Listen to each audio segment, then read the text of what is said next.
Monsterverse, and welcome to Movie Central, the place to talk about movies, TV shows based on movies, toys based on movies, games based on movies, and rides based on movies. I'm your host, Mr. CCS, and these are my pets, George the Gorilla, Carl the Dolphin, and Frank the Sea Turtle. My voice is back, and I get to get out of this stupid location. Next week, I'll be back in the Geek Room, where I belong. But until then, we got one more review here. You know, in the era of constant reboots, remakes, and sequels, very few movies are actually able to stand out as truly unique in regards to this topic.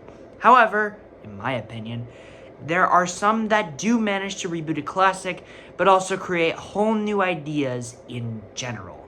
So, how well is it done? Let's go back to the history of King Kong today and talk about why this is the case. Diving back into the history of King Kong, which I already discussed in my previous 3 King Kong reviews, #shameless plug, I said earlier that the 2 King Kong attractions existed at Universal theme parks, but they didn't last forever. The Florida attraction closed in 2002, presumably due to budget constraints, as well as Universal wanting to keep up to date with their franchises, but I'll get to that in another video. And the Hollywood version was sadly destroyed by the infamous 2008 Universal Studios backlot fire that June. When the 2010 decade hit, a new King Kong attraction would rise from the ashes of the King Kong encounter in the form of King Kong 360 3D, which was based on the 2005 film and featured high-definition CGI graphics made by Weta Digital, presented in a 360-degree 3D tunnel on the studio tour. It proved to be a success for Universal, which would also lead to the revitalization of Kong in Florida with Skull Island Reign of Kong, which I think is one of the best rides ever created by Universal, but I'll get to that in a bit. In 2013, to celebrate the 80th anniversary of the original film, a King Kong musical premiered in Australia, with the first ever life-size animatronic version of the ape presented with full workings created by Creature Technology. It is a sight to behold, really. The rest of the show follows the film through story structure, but reworks several aspects of the story for better or for worse, to make what most consider a mediocre musical, which recently came to Broadway in 2018 with more favorable reviews, but not too much better. I said that in 2016 Florida would receive Kong again at Universal, and I said that I thought it was one of the best attractions Universal created. But how? Well, there are 4 main reasons. The first is the expansion of the ride from Hollywood. The second is that it genuinely feels like you stepped onto Skull Island.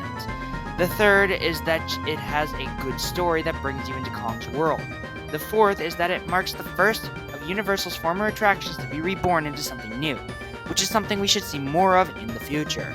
The real event for the 2010s for Kong was the inclusion of him into Warner Bros. And Legendary Pictures' Monsterverse after the box office success of the 2014 reboot of Godzilla.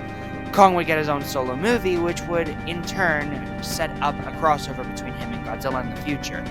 The movie was released in the spring of 2017, and it was grittier compared to the other films.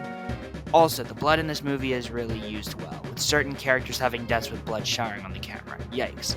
The movie did pretty well at the box office and with critics, becoming a second staple of the Monsterverse. However, after all this time, how well has it held up? It's time to find out.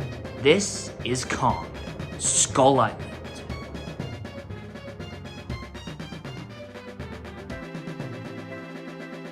So the story is a prequel to the 2014 Godzilla set in the Vietnam War era. Here, filmmaker Bill Randa, played by John Goodman, military vet James Conrad, played by Tom Hiddleston, war photographer Mason Weaver, played by Brie Larson, several scientists, and a bunch of soldiers fighting during the war, led by Colonel Preston Packard, played by Samuel L. Jackson, travel to a mysterious uncharted island where the mythical god Kong remains, as well as several other beasts by his side. With the help of the island natives and a marooned World War II vet named Hank Marlowe, played by John C. Reilly, the group must escape the island whilst trying to avoid danger.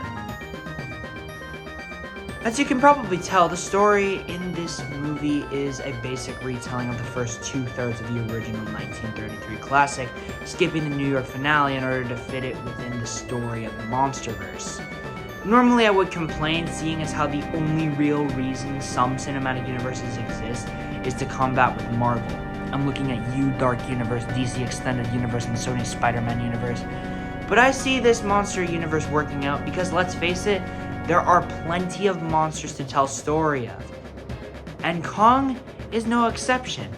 Honestly, he's one of the best parts about these movies, and I'm much looking forward to how his story is going to conclude rather than Godzilla, despite the fact that Godzilla is the one who started the damn franchise 10 years ago. It's really ironic. However, what else does this film do right? Well, I can 100% tell you that the characters are likable at the very least. I don't know why, but I've always had an attachment to cheesy B movies, especially in regards to monster and action films, and that is exactly what Skull Island is. I mean, the ideas of the characters from the original film are here, such as the awesome lead, grubby cameraman, and the damsel who's not so much of a damsel anymore, though they've been completely changed and reworked to fit within the franchise. I had some attachment to these characters as well as some of the soldiers fighting, and some other side characters as well. They were well written for what they were, and honestly, I don't have a problem with that. I will say that the original characters of the movie events like Preston Packard and Hank Marlowe were the most interesting due to their characteristics. One being a seasoned war hero that is bitter at the loss of his men, and the other is one who really knows the jungles of Skull Island and is also the comic relief. They're both played by great actors that I'm really happy to have a part of this big universe. I mean, you can't go wrong with either of these two. They're both great. But we all know the main star of the movie is Kong. I mean, come on. Who did you think it was? Kong here was portrayed by Kobe Cabell, who played Koba in the Planet of the Apes trilogy.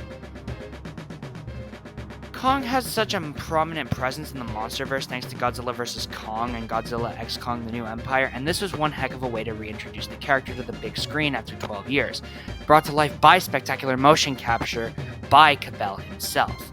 While not the best version of the beast, he is still pretty damn cool, and I'd much rather watch him than a few other versions, such as the 76 remake of King Kong. I'm sorry, I had to go there.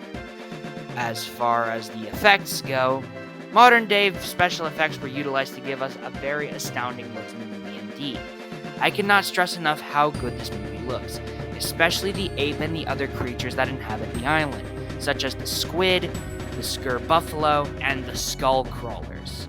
It's also important to note that there are also a few practical effects, such as the gorilla skeletons, which are actually still on site in Hawaii where the movie was shot. And that's just to keep variety, seeing as how a lot of movies are CGI explosion fest most of the time nowadays. Overall, they're pretty good effects for what they are. They're not the best looking effects I've ever seen, but they're still good. As far as the music goes, the score was composed by Henry Jackman, who composes several movies these days, such as a few films of the Marvel Cinematic Universe, the later Jumanji movies, Kingsman, and several others. Jackman usually provides big feelings to his scores, and this film is no exception. Here, the utilization of rock music and several songs from the Vietnam War give the impression that this situation is no joke, and that several people can and will die. However, while I do enjoy the score, it's not as strong as the more orchestral music that was utilized in the previous versions of the film. Overall, however, not a bad soundtrack, and I wouldn't mind listening to it from time to time. As far as action sequences go, the movie has several. My favorite types of action sequences in this movie are the ones that include the monsters. Every time Kong showed up, it was awesome. He fights a freaking squid. He eats soldiers. He rips out a monster's guts. See, I told you that this movie was a little bit grittier than the other versions. Overall, I don't have that much to say about Kong Skull Island. It was a very nice introduction to Kong's time in the Monsterverse, and will be expanded upon greatly in 2021's Godzilla vs. Kong, which pretty much gives Kong and Godzilla's reign over the world of monsters. However, for establishing the foundation, this works really well as reintroducing the character, which is why it earns a 10 out of 10. Yeah, I know it's not the best King Kong movie, but at least it's a really good movie that I love to revisit. Unfortunately, next week, we're gonna take a look at the 2017 Mummy reboot.